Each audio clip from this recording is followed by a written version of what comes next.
बघ ना किती मस्त पाऊस पडतोय. मला ना गरम गरम भजी करून दे ना प्लीज. कुठली भजी देऊ? कांदा भजी? हा तीच ती मला खूप आवडते. मस्त कांदा भजी करते आणि आपल्याकडे गवती चहा पण आहे. गवती त्याचा चहा पण दे ना चहा मला. पण करते. चहा लहान मुलांनी प्यायचा असतो का? नाही. मग माझ्यासाठी गवती चहा आणि आपल्या दोघींसाठी कांदा भजी. चल करूया.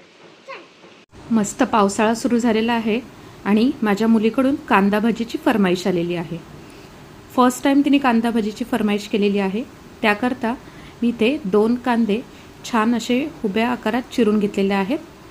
3 स्पून डाळीचं पीठ घालून घेतलं आहे. चवीनुसार मीठ घातलेलं आहे. अगदी किंचित अशी हळद घालून घेतलेली आहे आणि हे सगळं आपल्याला व्यवस्थित मिक्स करायचं आहे आणि थोडं थोडं पाणी घालून मिक्स करायचं आहे. सगळ्या कांद्याला डाळीचं पीठ व्यवस्थित लागलं गेलं पाहिजे. जास्त पाणी घालायची गरज नसते. थोडंसंच पाणी घालायचं आणि हे अजिबात भिजून ठेवायचं नाही. भिजून ठेवलं की कांदे मऊ पडतात आणि भजी क्रिस्पी होत नाही. लगेच गरम गरम तेलामध्ये कांदा भजी सोडून घ्यायची आहे आपल्याला. अजिबात अशी घट्ट सोडायची नाही आहे. मोकळ्या हाताने लूज लूज सोडायची आहे. साईडला मी इथे मस्त गवती चहा ठेवला आहे. त्यात दूध घालून घेतलेलं आहे.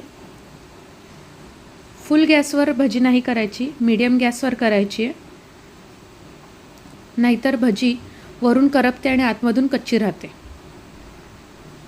व्यवस्थित दोन्ही बाजूनी आपली ही भजी छान फ्राय झालेली आहे. गरमागरम कांदा भजी तयार आहे. कांदा भजी म्हटली की त्यासोबत हिरवी मिरची तळलेली पाहिजेच, म्हणून 4 हिरव्या मिरच्या तळून घेतलेल्या आहेत. सोबत आपला गवती चहा पण तयार आहे.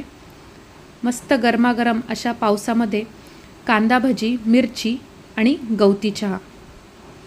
आजचा बेत कसा वाटला कमेंटमध्ये सांगायला विसरू नका. रेसिपी आवडली असेल तर प्लीज लाईक, शेअर, सबस्क्राईब.